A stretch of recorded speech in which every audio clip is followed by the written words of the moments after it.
Good morning, everyone. I'm heading on over to an appointment, and I figured I would use my time wisely and talk about a topic that I just talked with a current member, a newer member of Move Now University. He was asking about some staff training stuff, and I figured the stuff we talked about was really helpful or could apply for any chiropractor implementing anything into their practice, or just ideas of staff training, things that I've learned on my end that I think work well and things that don't work well.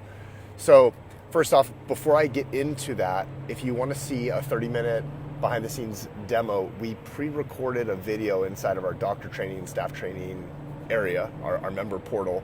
And so you can watch the video and you can watch it at your convenience, whether you want to watch it right now or get it emailed to you so you can watch it later. Go to demo.movenowU.com and then you can get it sent to you and you can check it out. And you can let me know what you think. If you have any questions or if it tickles your fancy, if it piques your interest, let me know. But here's what I want to cover. So here's what the doctor was asking me. He has a current staff. I don't know how many staff he has, maybe 3 or 4, maybe a little bit more. And he just got our program and he's putting corrective exercise in his practice, and he wants to fast track the process. So we have this 12-week implementation process of doctor and staff training so that you can get it up and running in 12 weeks. And he wanted to know if he could do it sooner. He wants to get it running like before the new year. Right now it's late November. Actually, I think he wants to get it running like end of January. So in about maybe 7-8 weeks. And so he's asking, he says, do I need to hire another person for the exercise department and then train them up at the same time? Or should I train my existing staff that's going to understand this stuff and then hire someone later, and how does that work? And the advice that I gave him is as follows. What I said for him to do is I said, go ahead and start training on this with your staff, with your existing staff. Figure out who's going to be most involved with the process. Ideally, get everyone to train because it's not just the clinical side, but it's all the systems of everything. Day 1, day 2, day 3, day 4. We have stuff even up to day 5 that we do in office to make this stuff flow really seamlessly and work really well, and patients to have a great experience going through it. So what I said was, if you can't get everyone to go through the training as we've spelled it out, then you pick the key people who are going to go through the training, like your staff member who's going to primarily be helping out in the exercise area or helping out with movement assessments, for example, movement screenings. And those are the people that you're going to train with, and you're going to spend time training, and you can give them access to some of the video training that we have, obviously. You do some group training with them, get them trained up, and then start slowly introducing this to your patients while you're going through all the other systems behind the scenes, because he's really anxious to get this thing going. He wants to get it going ASAP and kind of fly the plane as you're building it, so to speak, which you can do. And I'd recommend going through the very well thought out 12-week implementation process and then launching it. But you can do it this way too, and that's how he wants to do it. And I figured there were some good takeaways in our conversation. So that's what I'm getting to here. So anyway, what he's going to do is he's going to have his existing staff start going through this process, start understanding the movement assessment, start understanding the basic exercise correctives that we teach a patient, which in our program we have it organized by belt system. So it would be the white belt protocols is what I told him to learn. So it's like entry level stuff. Learn that.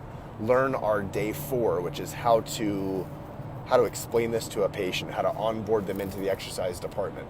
Those are the key things that need to be learned first to get this going.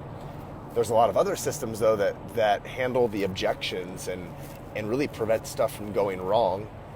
And those are the things that have to be implemented, I feel, or you're going to have a lot of problems and you're going to have to reinvent systems that we've already tried and tested and invented as a result of seeing these failures. So it's not like we just rolled this out of the gate and everything worked perfectly. We had lots and lots of tinkering to correct all the little nuances of things that didn't go as planned first, second, third, 12th time around. Okay. So the whole point I'm getting to is that he's going to train up existing staff, have them start to get more proficient. And then he's going to get denser and denser in the training and get this existing staff rolling this out successfully. Then once they are doing this successfully, then he's going to hire an additional person for his exercise department. And that person is now going to shadow his trained up staff while they simultaneously go through the 12-week implementation training on their own and do ancillary trainings with the staff to help supplement the in-person part of the training. So it's not just sit behind a computer and watch videos all day. There's a lot of hands-on stuff to be able to get this stuff down. So that's what he's going to do, is he's going to get existing staff on board, get them going, then hire someone once his existing staff is fairly proficient. They're going to be shadowing from the existing staff, seeing it real time, while they're simultaneously diving deeper and getting all the little nuances and pieces that are required to make this thing flow smoothly. That's what I'd recommend that you do, no matter what you're putting into your practice. If you have some sort of systems that you're going to roll out that are going to require hiring additional people because you're scaling up services that you're offering, and it's just going to take more people to be able to render the services or these processes to your patients, what I would do is see first, is it at all possible to teach existing staff to be able to help with that process? If the answer is yes, then I would do that first. I would go through all the little trials and whatnot, so you can work out all the bugs first. Once you get at least most of the bugs worked out, because it takes forever to work out all the bugs, I would say, when you're developing anything new or rolling out something that's new for your clinic. Once you've gotten to that point that you're more confident in that process, then you bring on someone else new. Here's why I'm saying it like that. In the past, what I've done, this was years ago, when we were still, in our case, developing these systems. In your case, it would be learning the systems. Learning is a lot easier than developing, let me tell you. But in the case of developing the systems, we had people that we had hired on to train, like as an exercise therapist, while we were still developing stuff out. Now, in my experience, it's rare that you find someone that really loves that building process and can work with you side by side to help continuously build it out, or at least learn something new that you're not super clear on to begin with.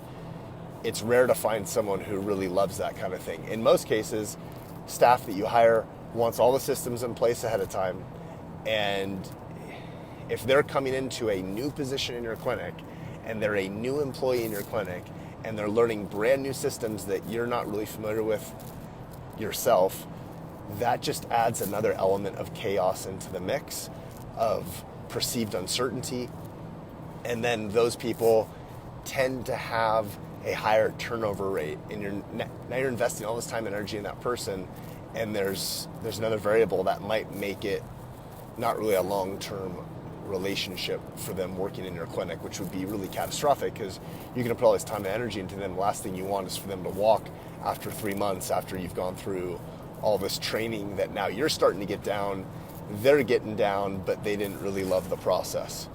So what I'm saying again is you get your staff to get a head start on it, so they at least have the bare bones basics going before you bring on a brand new hire into your clinic to learn new systems. I'm speaking out of experience of doing corrective exercise in practice. That's what I'm assuming most of my audience who's watching or listening to this right now is also trying to get out of this. But this applies to anything that you do in your practice that's new. If you have some new service you're going to add to your practice that requires another person, and I know I keep saying the same thing over and over again, I would not recommend hiring a brand new hire right from the get-go and having them learn new systems that are still foreign to you and the rest of the team. First off, get someone on board on your team doing it. In best case scenario, get multiple people on your team on board doing it. Then once they have at least several weeks of real working experience and they have a better level of confidence down, more familiarity with it, hard word to say, and then you go and you hire someone else new. Okay? That's what I recommend. And if you want to see how we put all the systems together to do just that, and we have it spelled out to the T, watch our demo. It's a pre-recorded video. You can watch it anytime you want. It's really convenient how we put it together. So if you're busy right now and you're like, oh, I don't want to forget about that, go to this URL, demo.movenowyou.com. Even if you don't have time to watch it now, go to that URL. So you'll basically put in your your info to get it sent to your email, and then you can watch it at your convenience. You don't have to watch it now. You can go back in, watch it later. It's only 30 minutes, but I know right now you might not have 30 minutes. You might have 5 minutes. But do that if this piques your interest at all. And then you can reach out to us and you can ask some questions if you have questions of, hey, how do we do this in my practice? Do you think this will work in my practice? I only have this much space. I only have this many staff. I only work this many hours. I only have this much to invest right now in time, money, energy, whatever. Like all those questions, just reach out, let me know, and we can chat. So with that said, over and out. Have a great day. Talk soon. Bye.